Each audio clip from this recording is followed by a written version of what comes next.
ସେ ଚିନ୍ତା କଲେ ବହୁ ନିଷ୍ଠାର ସହ ଭଗବାନ ଶିବଙ୍କୁ ପୂଜା କରି ସୋମବାର ବ୍ରତ ପାଳନ କରୁଥିଲେ ମଧ୍ୟ ତାଙ୍କ ପତିଙ୍କୁ ରକ୍ଷା କରିପାରିଲେ ନାହିଁ।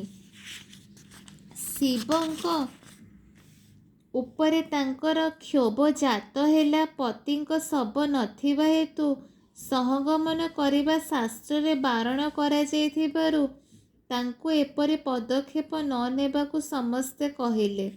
ଦୁର୍ଭାଗ୍ୟକୁ ଠିକ୍ ଏହି ସମୟରେ ଜଣେ ଶତ୍ରୁ ରାଜା ଇନ୍ଦ୍ରସେନଙ୍କ ରାଜ୍ୟକୁ ଆକ୍ରମଣ କରି ତାଙ୍କୁ ପରାସ୍ତ କଲେ।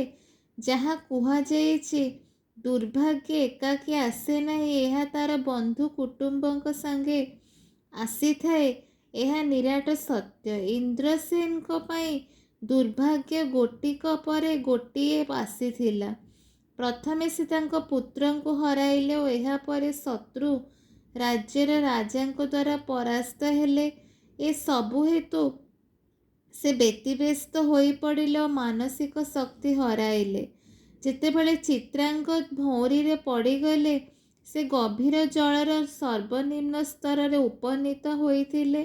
ଏହା ନାଗକନ୍ୟାମାନଙ୍କର ଦୃଷ୍ଟି ଗୋଚର ହୋଇଥିଲା ଓ ସେମାନେ ନାଗଲୋକର ରାଜା ତକ୍ଷକଙ୍କ ରାଜ୍ୟକୁ ଚିତ୍ରାଙ୍ଗଦ ଦେହକୁ ନେଇଗଲେ। ତାଙ୍କର ପ୍ରାଣହୀନ ଶରୀରରେ ଅମୃତ ସିଞ୍ଚନ କଲା ପରେ ତାଙ୍କ ଶରୀରରେ ଜୀବନ ସଞ୍ଚାରିତ ହୋଇଥିଲା। ସେମାନେ ଚିତ୍ରାଙ୍ଗଦଙ୍କୁ ତକ୍ଷକଙ୍କ ନିକଟକୁ ନେଲେ ଓ ସେ ସୁଚାରୁ ଭାବେ ତାଙ୍କର ସାଦର ଅଭ୍ୟର୍ଥନା କଲେ। ଯେତେବେଳେ ତକ୍ଷକ ଜାଣିଲେ ଯେ ଚିତ୍ରାଙ୍ଗଦ ନଳରାଜାଙ୍କ ବଂଶଧର, ସେ ଆନନ୍ଦିତ ହେଲେ, କାରଣ ନଳରାଜା ତାଙ୍କର ଜଣେ ବନ୍ଧୁ ପରି, ପୂର୍ବ ବନ୍ଧୁ।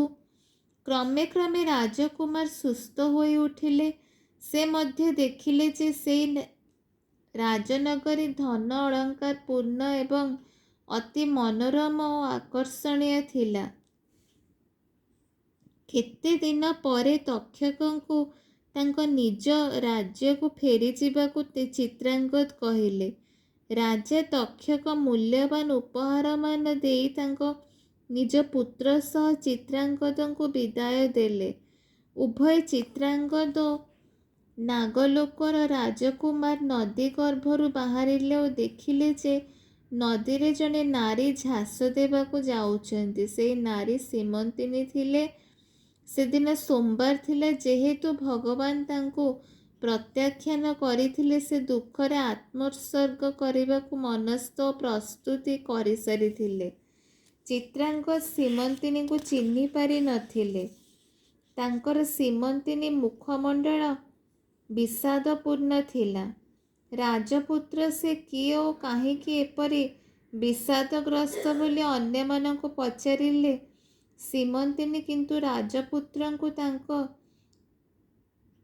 ପତି ବୋଲି ମାନିବାକୁ ପ୍ରସ୍ତୁତ ନଥିଲେ।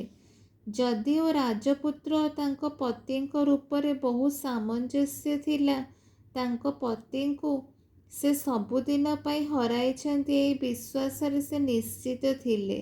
ସୀମନ୍ତିନୀଙ୍କ ବାନ୍ଧବୀଗଣ ଯେଉଁମାନେ ସେଠାରେ ଉପସ୍ଥିତ ଥିଲେ, ସେମାନେ ନଦୀରୁ ବାହାରିଥିବା ରାଜପୁତ୍ରଙ୍କୁ ସୀମନ୍ତିନୀଙ୍କ ଦୁର୍ଭାଗ୍ୟ ସମ୍ପର୍କରେ ଅବଗତ କରାଇଥିଲେ।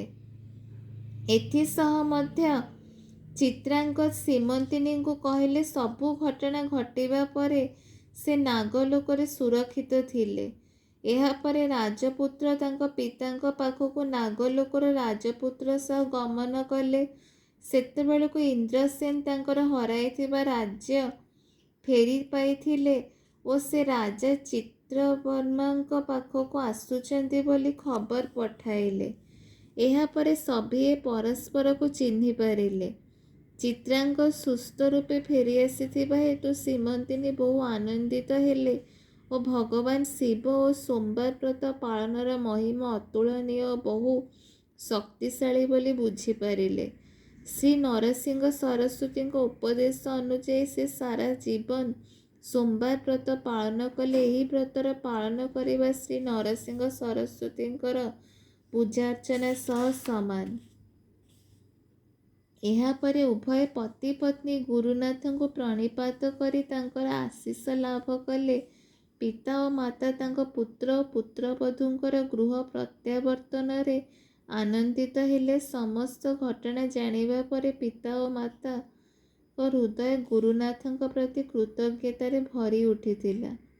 ଏହିପରି ଭାବେ ଶ୍ରୀମନ୍ତିନୀ ଆଖ୍ୟାନ ବର୍ଣ୍ଣନା ସମ୍ବଳିତ ଗୁରୁଚରିତ୍ରର 35 ଅଧ୍ୟାୟ ସମାପ୍ତ ହେଉଛି। ପରମ ଦୟାଳୁ ହୃଦୟଗ୍ରାହୀ ଗୁରୁନାଥଙ୍କର ଜୟ। ଧନ୍ୟବାଦ। ଜୟ ଗୁରୁଦେବ।